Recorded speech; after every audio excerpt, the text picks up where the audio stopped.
दुनिया में होने वाला हर युद्ध बाकी देशों के लिए एक सबक होता है और कई देशों के लिए वह युद्ध एक सीखने का मौका है कि आखिर उन्हें अपनी कौन सी तैयारियों को मजबूत बनाना चाहिए। और जैसा कि भारत उन देशों में से एक है जिस सेना के युद्ध नीति को दुनिया में सबसे बेस्ट माना जाता है। बेस्ट सेना होने का मतलब यह नहीं कि वह किसी लंबे युद्ध में फंसा रहे, बल्कि बेस्ट और प्रोफेशनल आर्मी उसे कहते हैं जो किसी भी युद्ध में अपने लक्ष्य को हासिल करे और युद्ध को अपने हिसाब से समाप्त करे। क्योंकि युद्ध का मूल सिद्धांत कहता है कि किसी भी युद्ध में फंसना मूर्खता मानी जाती है, बहादुरी नहीं। और अब भारत के पास वह ताकत है जिसने चीन को चिंता में डाल दिया, क्योंकि अब भारत का स्टैंड ऑफ डिटरेंस पावर काफी मजबूत होगा। और यह भारत की ऐसी तैयारी है जिसे खुद चीन के सरकारी थिंक टैंक यानी संघाई इंस्टीट्यूट फॉर इंटरनेशनल स्टडीज ने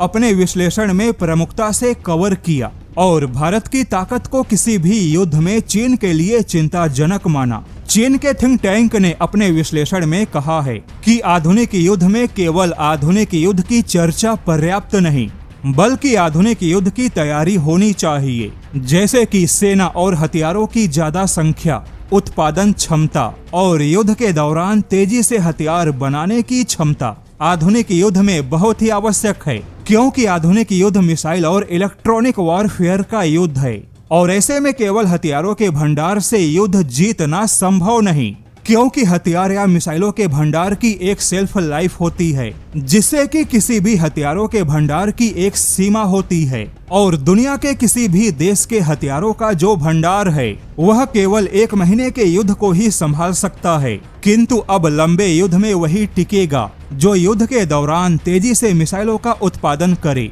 और अब चीन के थिंक टैंक ने यह कहा है कि कुछ युद्ध का पहले हो जाना ही सही था, क्योंकि अब चीन के पड़ोसी देशों के पास में स्टैंड ऑफ डिटरेंस की ताकत मौजूद है। हालांकि चीन के सरकारी थिंक टैंक ने भारत का नाम नहीं लिया, किंतु चीनी थिंक टैंक की पूरी रिपोर्ट भारत के मिसाइलों पर ही केंद्रित है। रिपोर्ट के मुताबिक खुद चीन के टॉप सैन्य अधिकारी भी पड़ोसी देशों के स्टैंड ऑफ डिटरेंस पावर को एक बड़ी चुनौती मानते हैं। स्टैंड ऑफ डिटरेंस पावर का मतलब हुआ कि दुश्मन से दूरी बनाकर ऐसी सैन्य क्षमताओं का इस्तेमाल करना जिससे कि बिना आमने सामने के युद्ध में दुश्मन को डराना या वह डर बनाना कि अगर दुश्मन ने अटैक किया तो दुश्मन के लंबी दूरी के टारगेट भी मिसाइलों के निशाने पर होंगे। हालांकि अब यहाँ पर सीधे शब्दों में कहे तो चीन ने भले ही भारत का नाम नहीं लिया, लेकिन अब भारत जो कि लंबी दूरी की हाइपरसोनिक क्रूज मिसाइल विकसित कर रहा है,